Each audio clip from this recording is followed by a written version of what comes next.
దోస్తులు ఎట్లున్నారు? నేనైతే మస్తు ఉన్నా. సో ఈ రోజు ముచ్చట ఏంటంటే, మనం ఇంతకుముందు బిగ్ బాస్ రివ్యూస్లో మాట్లాడుకున్నాం. బేబక్క ఈ వీక్ బయటికి వచ్చే ఛాన్సెస్ ఉన్నాయని చెప్పి నా ఒపీనియన్ నేను అక్కడ పెట్టిన.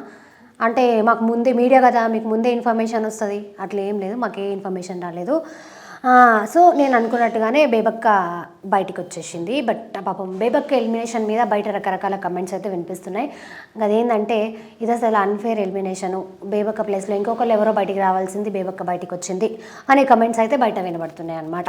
అందరూ మీడియా వాళ్ళు వచ్చేసి రకరకాల క్వశ్చన్స్తో ఆమెని కొంచెం గజిబిజి చేసేసారు.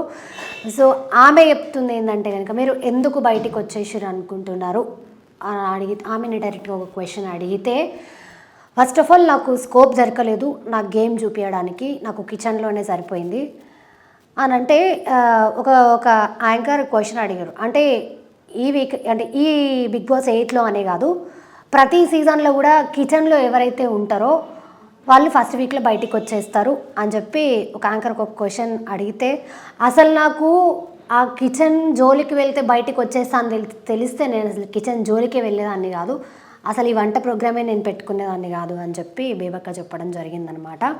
అండ్ అలాగే బేబక్క మాట్లాడిన దాన్ని బట్టి నాకేం అర్థమైందంటే, బిగ్ బాస్ హౌస్లో సోనియా మీద కొంచెం ఆమెకి నెగిటివ్ ఇంప్రెషన్ ఉంది అని అనిపించింది. బికాజ్ ఇది గేమ్, ఎవరి స్ట్రాటజీస్ ఏంటి, ఎవరి ప్లానింగ్స్ ఏంటి అనేది అది వాళ్ళ పర్సనల్. మేబీ అది సోనియా స్ట్రాటజీ అయ్యి ఉండొచ్చు, బట్ అది బేబక్కకు నచ్చలేదు, అది చాలా క్లియర్గా అర్థమవుతుంది. అంటే బేబక్క చెప్తుంది ఏంటంటే కనుక, అసలు సోనియా ఎవరికి ఛాన్స్ ఇవ్వట్లేదు మాట్లాడడానికి, ప్రతి ఒక్కరి మీద నోరేసుకొని పడిపోతుంది అన్న ఒపీనియను బేబక్కకు ఉందన్నమాట. అదైతే చాలా క్లియర్గా అర్థమైంది. బేబక్క కొంతమంది గురించి పాజిటివ్గా చెప్పింది. అంటే ఒక 2-3 కంటెస్టెంట్స్ గురించి, కిరాక్ సీత కావచ్చు, విష్ణుప్రియ కావచ్చు, అండ్ అలాగే యూట్యూబర్ రఫీ ఏదో పేరుంది, ఆయన గురించి కొన్ని వర్డ్స్ అయితే చెప్పిందనమాట.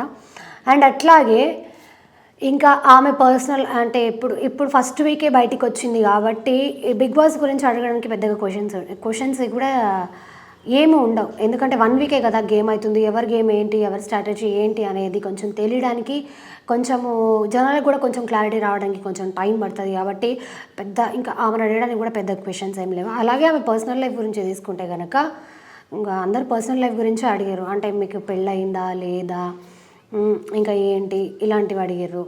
అండ్ అలాగే బేబక్క ఇంకొక విషయం ఏం హైలైట్ చేసి మాట్లాడిందంటే, బెజవాడలో ఆల్రెడీ ఇప్పుడు ఫ్లడ్స్ వచ్చినాయి కదా, సో మా వాళ్ళకు కూడా కొంచెం ఈ నా ఎపిసోడ్స్ చూడడానికి కానీ, నాకు ఓట్ చేయడానికి కానీ వీలవ్వలేదు, వాళ్ళకి కష్టాలు వచ్చాయి, నాకు కూడా కొంచెం కష్టం వచ్చిందని నేను అనుకుంటున్నాను అని చెప్పి బేబక్క చెప్పడం జరిగింది ఆమె ఓటింగ్స్ గురించి అడిగినప్పుడు.